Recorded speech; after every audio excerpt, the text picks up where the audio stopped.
So now what we're going to look at are some late-stage defensive mechanics against the threat of the outside heel hook.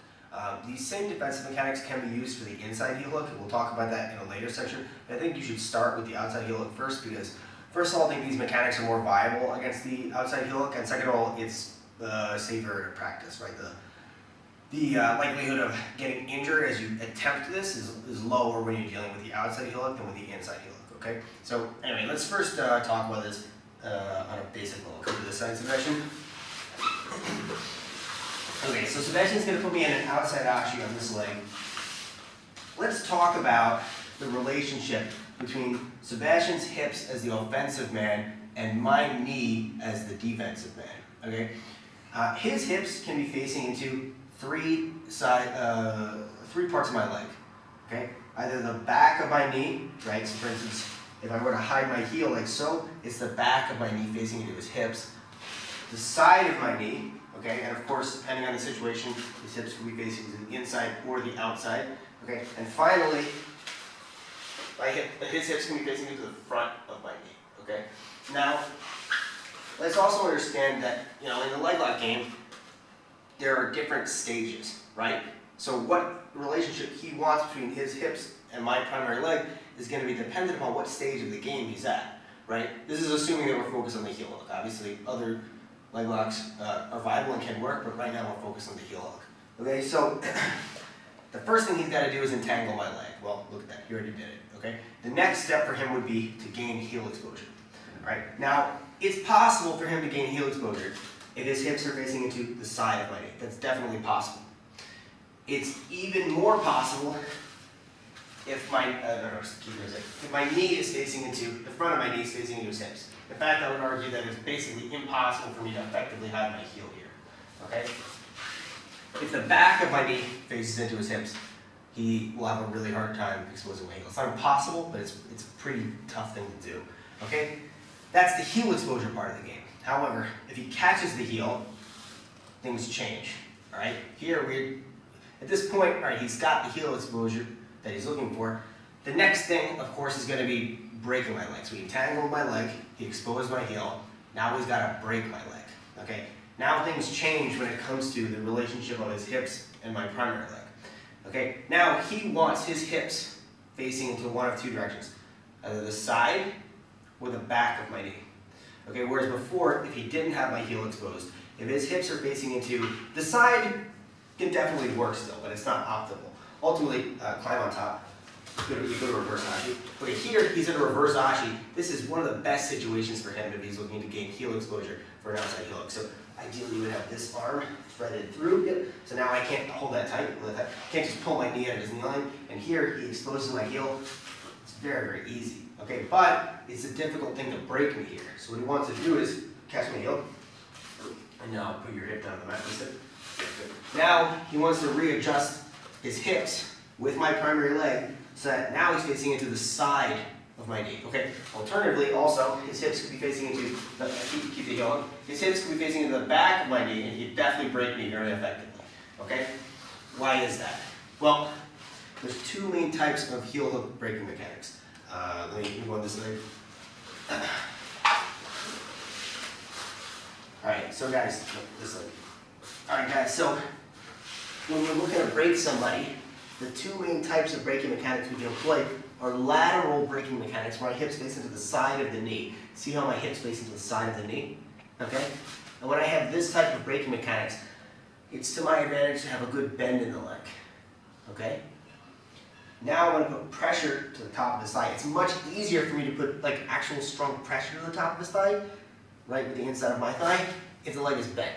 When the leg is straighten your leg, I can definitely squeeze the thigh, but I'm not really putting a ton of pressure to the top of his thigh. Whereas by contrast, if it's bent, if I can keep this bend, I can put a ton of pressure to the top of his thigh. Okay, it's going to be, obviously with the arm, I'm just visually demonstrating, you're not actually going to do this. You're going to use the inside of your thigh, okay, to put pressure to the top of his thigh. Okay, and again guys, my hips have to be facing into the side of the knee. Okay, the second type of breaking mechanics are rotational breaking mechanics, where my hips face into the back of the knee. Okay, here I'm going to bridge up and through the knee, and my elbow goes into his center line. okay? Obviously this stuff's pretty complicated. There's a lot of things that go into these mechanics, right? But I just want to give you guys the basics because this is going to factor into the specific late stage defense we're looking at here. All right, so come back and put me in after ashi again. All right, so let's think about some of the things we've talked about. If he's at the stage of the game where he's caught my heel, right? He's caught my heel. It is no longer to my advantage for his hips to be facing into the side or the back of my knee. You can definitely try, so slipping involves pointing the back of your knee to his hips, and sometimes of course that can work, right? And we're going to talk about that on this instructional. But sometimes if he's got a really tight bite, you'll find that it's difficult, okay? So here, if I can't slip, if I can't really put the back of my knee into his hips, okay, right?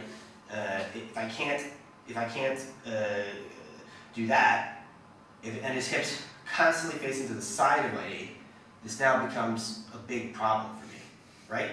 So what we can do is we can adjust, we can adjust the relationship such that the front of my knee faces into his hips, okay? Now, what that means if we are able to do that is I rotate independently of him, okay? And he cannot employ rotational or lateral braking mechanics, okay? Now I can already hear some of you guys thinking, aren't you just gonna get knee barred? Yeah, a good outside heel hook player, good outside heel hooks are always connected to two other submissions, toe holds and knee bars, and to a lesser extent I would say ankle locks, but really toe holds and knee bars are the two that I think are most connected with outside heel hooks. That's definitely a threat, okay? But if you use this strategy the way I'm going to describe here, we're going to mitigate the threat of the knee bar at the same time that we mitigate the braking pressure of the heel hook. Okay, so these two things, they're going to go hand in hand. Okay, so anyway, so again, let's talk about the basic strategy here. I want to get the front of my knee facing into his hips.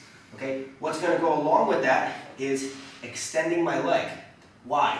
Because right now his hips are facing to the side of my knee, so he wants to put lateral braking mechanics into my knee.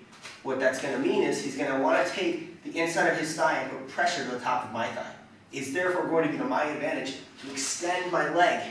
So now when he puts pressure to the top of the thigh, it's not as damaging to my knee, okay?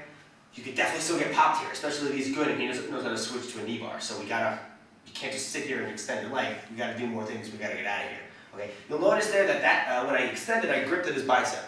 Okay guys, there's a lot of different things you can do with your hands here. You could hypothetically, like before he grips his hands, you could hold at the wrist and extend. If he's got his hands, you can grip like this and extend. Okay, there's not one single thing I think you guys should do here. You don't actually even need to grab the arm, right? But what it can do is it can hold it tight. It can help you to get things straight. Okay? Now the next part of the defense is going to involve starting to push. Okay? We're going to look at different configurations of his legs and how you specifically should do this. We're going to start to push with our hands as we rotate and put our knee into the front of our knee into his hips. Okay? And then we're going to look to get out from here. All right? That's the basic idea. And what we're doing is, again, is we're adjusting the relationship of our primary leg with his hips, okay, in a specific way that inhibits his capacity to employ rotational or lateral braking mechanics. Okay? I would never recommend you point your knee into the front of his hips, the front of your knee into his hips if he didn't have your heel exposed yet. But because your heel's already been exposed, it doesn't matter. Now he's at the braking stage of the leg locking, so we don't have to worry about, he's already exposed your heel. You don't have to worry about heel exposure anymore. The game has been lost, okay? Your options at that point, you have a couple options. You can try to heel slip or toe slip, but if those things fail, one of the next things you can do, if he has good closed wedges, is start to mitigate the pressure of the brake by turning your knee, the front of your knee into his hips, okay? Let's start to look at this now in some specific situations. So Sebastian's going to start off by putting me into a standard ashi on this side, okay? Actually, rotate. Yeah, just rotate this. Alright, so he's got me in a standard ashi, and however he achieved it, he was able to expose my heel. It was good, a good job by him, right? He got the inside heel. Okay, first thing I'm doing is I'm extending my leg. Okay, now, the next thing I'm looking to do is grip at his shin. Okay, my leg is fully extended, I grip at his shin, and I'm going to turn this way, and I turn the front of my knee into his hips. Now here, he doesn't really have the ability to employ rotational or lateral braking mechanics. Because remember, for him to employ lateral braking mechanics, his hips have to face the side of my knee, and my leg ideally should be bent. Okay, if my leg is straight and my knee is facing into his hips, he can't employ lateral braking mechanics because he can't put pressure to the top of my thigh. Right now, if he puts pressure, it's to the side of my thigh, not the top of my thigh, so it doesn't matter. Okay? Rotational braking mechanics would be even more impossible for him here because there's no way he's going to bridge. He can bridge to the front of my knee, but rotational braking mechanics, you need to bridge through the back of the knee. Okay, and obviously, how's he going to bridge to the back of the knee if the front of my knee is facing to his hips? That's impossible. Okay, now what could happen is he could do a knee bar here. Okay, so we're here, we're not just going to settle for turning it this way. The next thing we're going to do is, with this hand gripping his shin, this hand hooks me on the mat, we're going to post up, heist, put my foot on his hamstring. I'm going to push and pull out and turn to face him. Okay, otherwise you could potentially take your back. Alright, so again, we're here in a standard straight ashi. He already exposed my heel. If he didn't expose my heel, I would be focused on keeping the back of my knee facing into his hip. But this stage of the game has been lost. He exposed my heel, right? So I don't care about that anymore. Okay? So now what I do is I rotate and I take my knee and I turn it into his hips. I post at his shin like so. Okay, try to get as low as you can. The lower the better. Alright? Now, with this hand on the mat, I'm going to heist. And as you see what's happening as I'm extending my leg, I'm pulling, I'm slowly working to get my knee out of his knee line. I'm coming up, I put my foot in his hamstring, push off, and ideally I would turn, because if he's smart, he's probably going to scramble and try to take your back at that point. Okay, let's do this on the other side.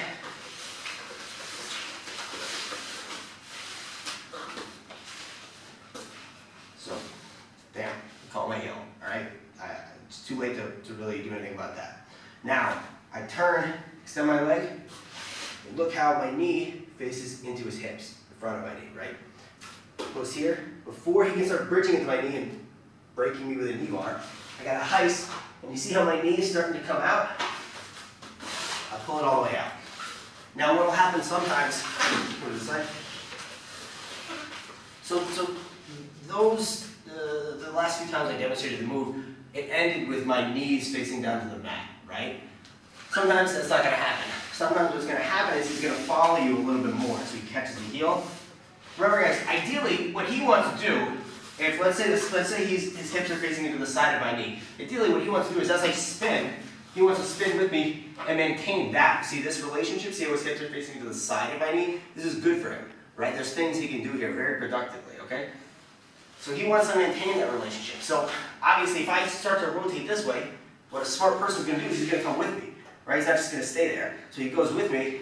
I try to beat him here. He's too fast, but I keep going and I stop here.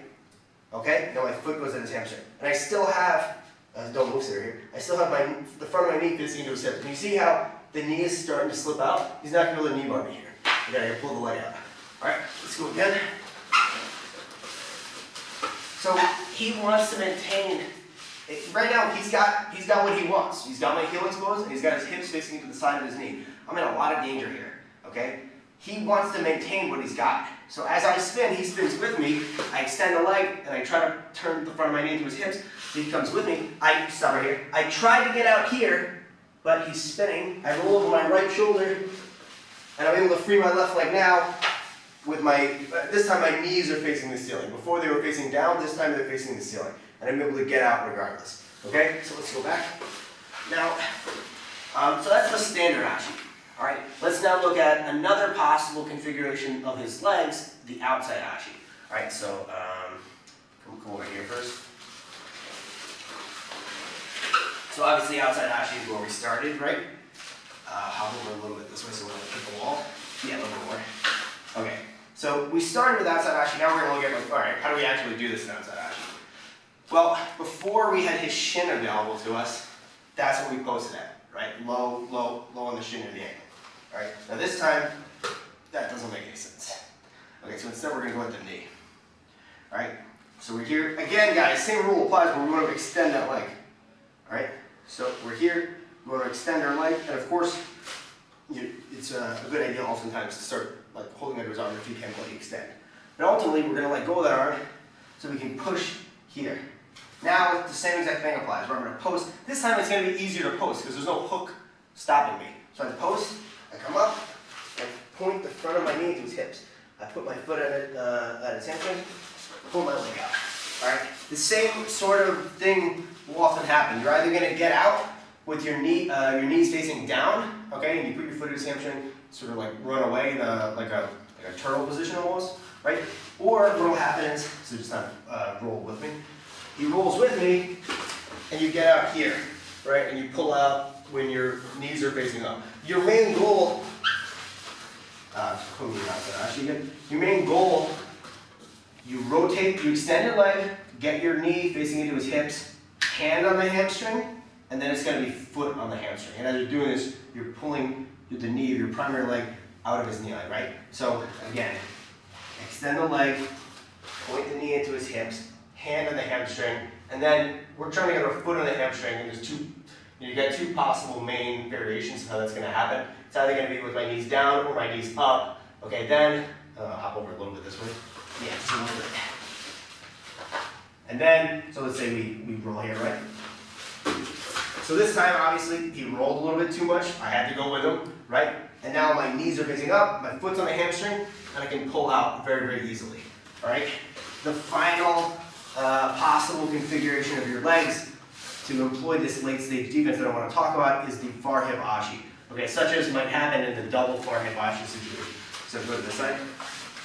All right, so this time, guys, we're in a double far hip ashi, okay? So we're in a double far hip ashi. What Sebastian wants to do in this situation, if possible, is he wants to get a nice, deep inside hip position. Yep, this is very good for him, and now he wants to lock his legs. He gets these two things together, he has a good shot. It's not a guarantee, but it's a good shot. He can bend my knee, okay? If he succeeds in doing that, he can expose my heel, okay? This is an interesting situation, actually, because most of the time in the double-seated game, you want to get your hips face the front of the knee to expose the heel, okay? This is a situation where you can actually do it without getting that ankle, because here you can put pressure to the back of the knee. It's kind of like, for instance, in a backside 50-50. Okay, this is the far hip ashi and the backside 50-50 are two ashigarami variations that I usually refer to as misdirections. Okay, misdirections allow you to put pressure to the back of the knee. You're misdirecting my upper body away from you to catch my heel. Right? I can't turn towards him where he's going to break my leg right there. So I'm turning away from him. Right? So that's how these variations of ashi work.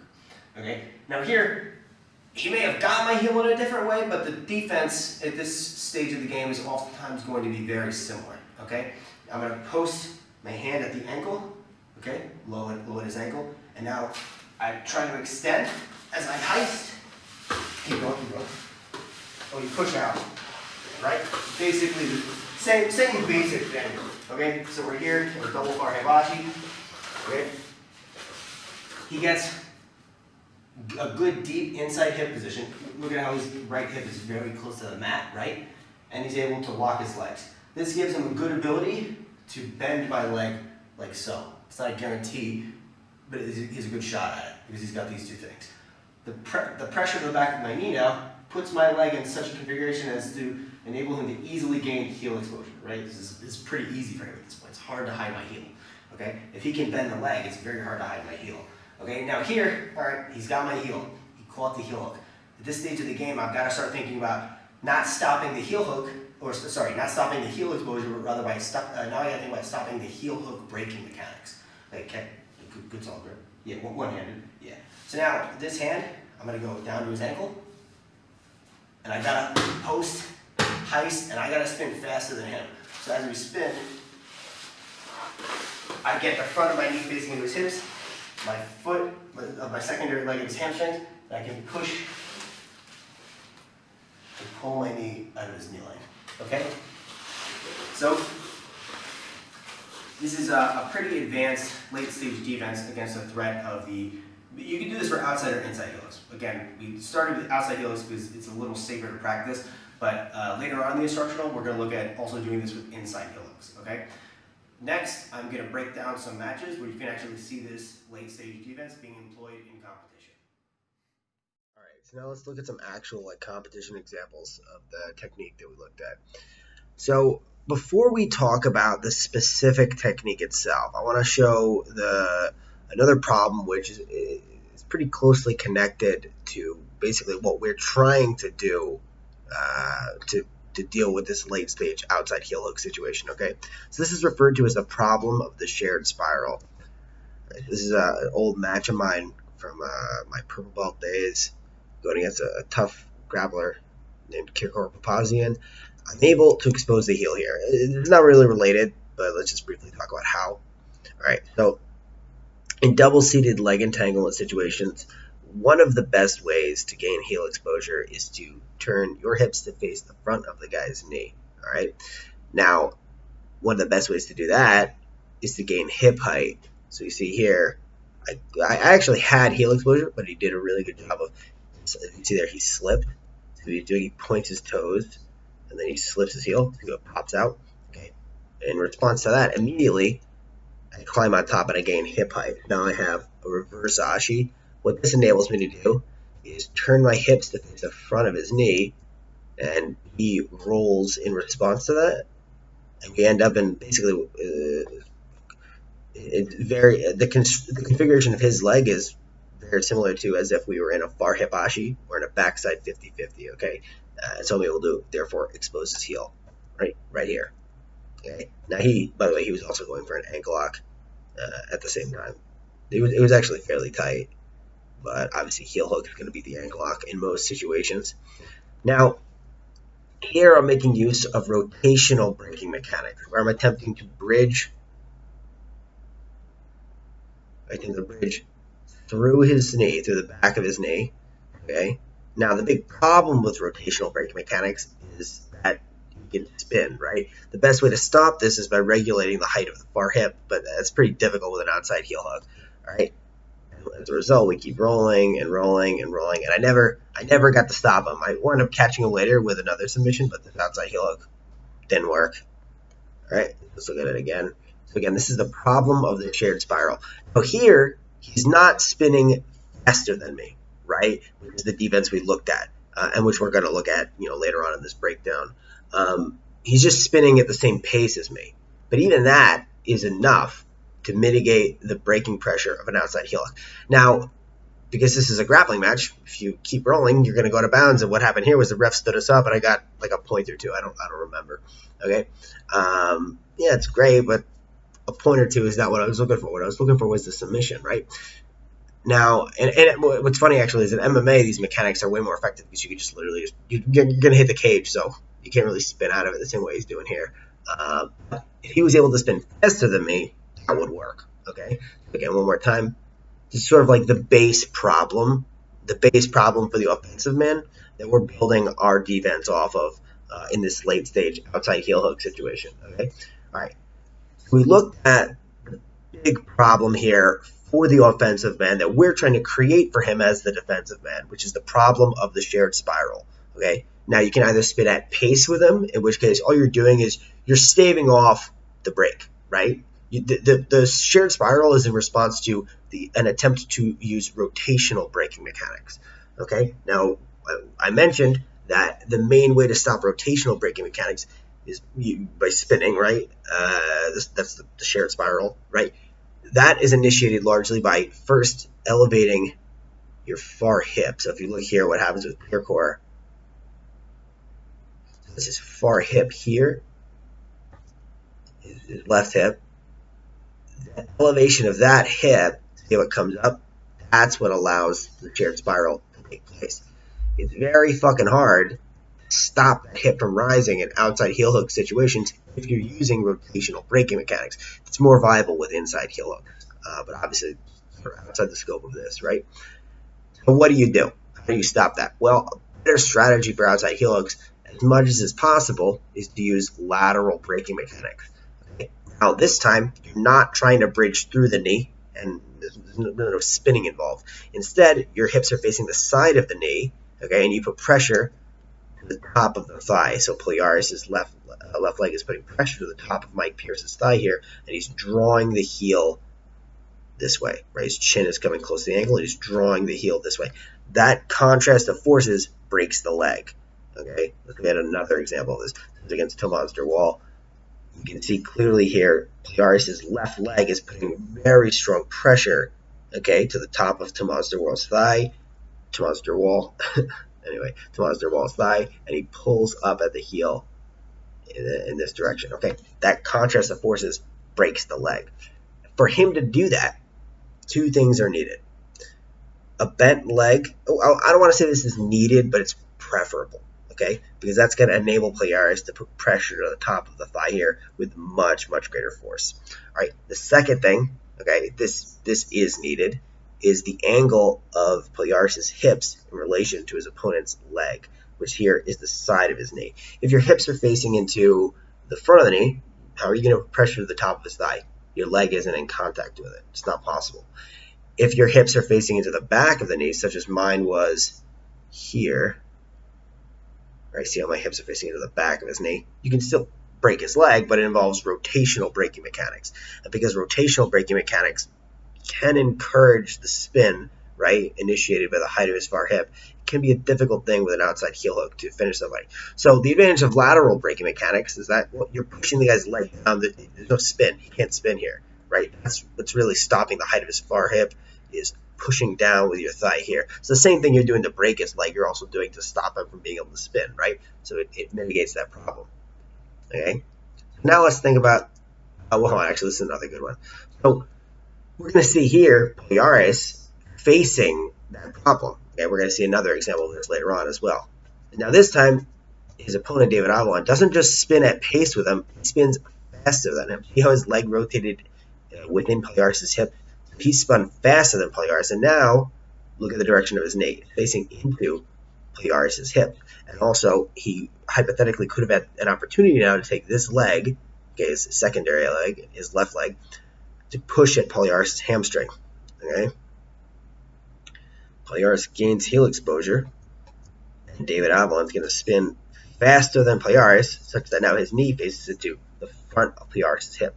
Okay, we're going to see what Palhares does in response to this in the knee bar. That's obviously going to be the big threat that we're going to have to face when we use this late stage outside heel hook defensive mechanic.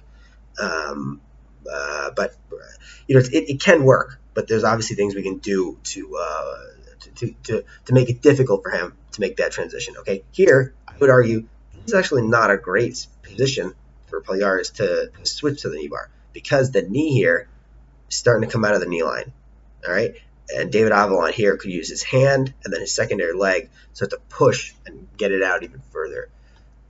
If you guys have seen this match, you know what's coming next. Yeah, they reset them. This is not the position they were in. This is terrible. They made it way worse for David. Now look, now the knee is much deeper in the knee line. Okay, and Palhares locks up a much tighter set of closed wedges, and now he gets that knee bar. Very, very gruesome knee bar. Here, his legs are barely locked. David Avalon had a good shot at getting out of this. This is terrible. They reset him, but now look at the way his legs are locked. That's the big thing, guys. You got to make sure that as you are spinning to adjust this angle between your primary leg and his hips, you can't keep your knee in his knee line and let him lock up a tight set of closed wedges. If you do that, yeah, that's when you get hit with the knee bar. So that's why we're always going to make sure we're pushing, we're heisting and pushing. So as we spin, we're also setting ourselves up to get our knee out of his knee line so the knee bar threat is mitigated. All right? Obviously super important. Get another example of that same strategy by Palhares. And also, worst case scenario, if you can't get out of the knee bar, you can't stop the knee bar from happening, well, then you're going to have to initiate late stage knee bar defenses. So you went from heel hook to late stage knee bar defenses. Sometimes it's going to happen, you know. Against a very skilled opponent, there's a chance you may have to do that. But if you didn't start the process in the first place, you were just going to get heel hooked. So you know what I mean? Like you shouldn't have been there in the first place, ideally. All right, so now Palhares has a very good hibashi here. His legs are locked, and he's able to secure heel exposure. Let's take note of how he did that. He didn't actually put pressure to the back of John Fitch's knee. Okay? There's no pressure there. The leg is straight. What he did was he turned his hips to face the front of John Fitch's knee. All right? Again, that's the same mechanic we talked about earlier when I had gained hip height on Kierkegaard here. You know, hip height, obviously Palhares gained hip height there. Hip height is a mechanic we can use to turn our hips to face the front of the knee. Okay, you don't. It's not the only way you can turn your hips to face the front of the knee. Here, Peliaris just rotates like so, and it's helped by the fact that Fitch is starting to spin out. Okay, and obviously Fitch has a good angle to defend against the heel hook. There's no heel hook anymore. This is now a knee bar. Honestly, pretty brutal finish. What went wrong here for Fitch? Well, he started off pretty strong, but look, the wedges are open. When he spun, he was able to lock the wedges. Fitch did a good job putting his foot here. Okay, what he's really got to do is he's got to push off harder. Peliaris is a difficult thing, you know what I mean? But he should have tried to do at least. Maybe he was. It's hard to say, but he should have pushed here as hard as he could to pull the knee out of the knee line. At this point, maybe probably too late. Now he's going to have to initiating late stage knee bar defenses. I think he could have tried here was take this left hand, pull up at the knee here, try to spin such that the knee is no longer facing into the hips, but rather so that the inside of his knee is facing into the hips. That would deprive Peliaris of both the knee bar and the inside heel hook. You know what I mean? But I mean, at the end there, it's pretty late, you know. But yeah, the reason ultimately why Peliaris is able to get it is because he goes from open wedges to closed wedges. His knee's almost out. I do think there's a shot he could have got out if he pushed harder here. But ultimately, obviously, no dice. He fails. As he falls here, you can't rely on pushing out anymore. You got to start initiating late stage knee bar defenses. But obviously, it's a little too late. All right, so now we're going to start to look at people successfully employing the specific late stage defense we looked at. Okay, so Gary Tonin is here in an EBI match. Take note of how Gary turns his knee to face into his opponent's hips. First thing he does actually is he extends the leg. Okay, that's key. He extends the leg. That makes it difficult for his opponent to put pressure to the top of his thigh. If Gary's knee was higher and his leg was bent, right, at this sort of an angle, his opponent Jimmy very plausibly could have put pressure to the top of his thigh. Okay, but because his leg is extended, it's much more difficult. Okay? Now it starts rotating, and he turns his knee to face into Jimmy's hips. So the leg extension makes pressure to the top of the thigh difficult, thus inhibiting lateral braking mechanics. And turning his knee into his hips makes it impossible. So first you make it difficult, then you make it impossible, and then you ultimately escape. Okay? And here he's working to free his knee from the knee line, but Gary's also clearly looking to counter at the same time. He's not just trying to get out, he's starting to also think about counters afterwards. That's why he's not like aggressively pulling his leg out, right? All right, so here's another example. This is Philippe Pena versus Abdurakhman Bilarov. You see here the angle of Philippe's hips are such that they're facing into the basically the side and back of Bilarov's knee. I would say mostly the side here, it looks like. Right now, that's great for breaking. He was able to expose the heel here because Bilarov's probably not hiding super well. But it's not great for heel exposure, but it is great for breaking. Right now, Bilarov's got to adjust things. He does a great job. What he does right away is he rotates. He points his knee to face into the front of his knee, rather, to face into Pena's hips. You see how he's got that foot there? He's looking to push off and get out. He keeps heisting. He's raising his far hip, trying to get his secondary leg involved, pushing at the hamstring. Ultimately, he's able to get out. Let's look at that one more time. Notice right away there's an extension, and he points his knee, the front of his knee, into his opponent's hips. Okay, and then he starts initiating a heisting action with his far hip, trying to get his secondary leg on the hamstring. The main thing stopping him here is this right leg of Pena hooking at the back of Abdurakhman's knee. See how he's trying to get it out there? See what's happening here. So Bilarov tries to get the knee out in front of the foot and over. Pena extends his leg to block that. And see how Bilarov takes a hand here to push. Yeah, that's the main battle that's taking place there. But as long as he continues to spin, you see the knees out of the knee line there. As long as he continues to extend the leg, spin, and pull the knee out of the knee line, you're fine. All right? And then Pena managed to pull him back in, but at that time. We're actually going to see another example of that match later on. Now we're going to see the same mechanic in an outside ashi. Right, this is two of my training partners in the black basement. If you want to watch this entire roll, I break it down on my YouTube channel, Robert Deagle BJJ, Robert Deagle BJJ. Anyway, so Brian is in Matt's outside ashi here, and Matt is able to expose the heel. Okay, first thing Brian does is he extends this leg. In addition, he's got this leg over the top. There's obviously a whole host of different possible defenses we can employ. This is, of course, not the only one. Bringing this leg over the top can facilitate toe slips, heel slips. Okay, those are super good strategies as well. But as we're going to see, he's having a hard time making use of that. So instead, what he does is, with this leg extended, to mitigate the breaking mechanics, and let's be clear about why he's able to last this long while Matt has the heel hook. Because as long as he's extending this leg, it's hard for Matt to use lateral breaking mechanics because it's hard to put pressure to the top of his thigh. Also because Brian's literally holding it. You see how he's got that hand there? That's making it difficult for Matt to put pressure to the top of his thigh. And now he turns his knee facing into the front of his knee facing into Matt's hips. See right there?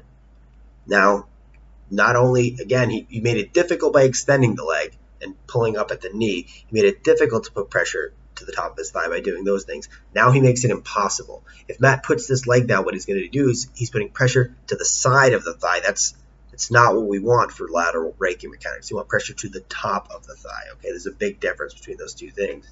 Now he can't break them with lateral breaking mechanics. And as we see, Brian starts to use his hand and his secondary leg to push with the hamstring to find his way out.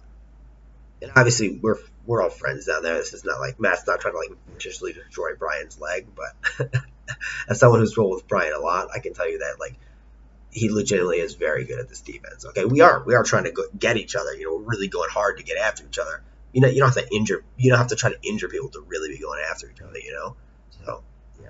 And you can see here again that angle. That's what's saving Brian. Angle and the push to get his knee out of the knee line, and here it's out of the knee line. And Matt, hopefully, he's going to sequence to something else, but that's a different topic for a different day. All right, now back to that earlier match, Bilarov versus Pena. Pena manages to secure heel exposure in a double far hip ashi situation. Okay, now, Bilarov's got to react, otherwise he's going to get heel hooked. What Pena is going to want to do is roll from this double far hip ashi to an outside ashi to then break Bilarov. What Bilarov does is he rolls faster than him and immediately gets his foot on the hamstring. You got to push to get your knee line out. And he does a good job, to his credit, of transitioning to another leg entanglement. So we'll look at that one more time. Of course, the same thing at every single position. Obviously, there's little differences, but mostly it's the same mechanic. You get that knee to face the front of your knee to face into his hips. And then you start using your hands. Okay, your heisting action, your hands, and your secondary leg to push your knee out of his knee line. Of course, as we saw, man, that can go wrong. You know, if he's able to lock up his legs in a strong set of closed wedges close to your hip, he can break you with a knee bar. Okay, that's obviously going to be a risk. But guys, the reality of it is this is a super late stage defense. There are no late stage defenses that will work 100% of the time. There's always got to be things you can do to potentially funnel you back into another break, another submission, right? So it is what it is. You're in a heel hook, right? We have to. Not every escape is always going to work. Okay, there are possible counters. Okay, but I would say that if you gave me the choice of being in a heel hook or a knee bar, right? I'd usually, not always, rather be in the knee bar. Okay, so I recommend practicing this move with people you really trust first. Like that roll between Matt and Brian, those guys really trust each other, so they're able to work through those defenses, okay? Practice it with somebody you trust, and then you can start thinking about using it in competition.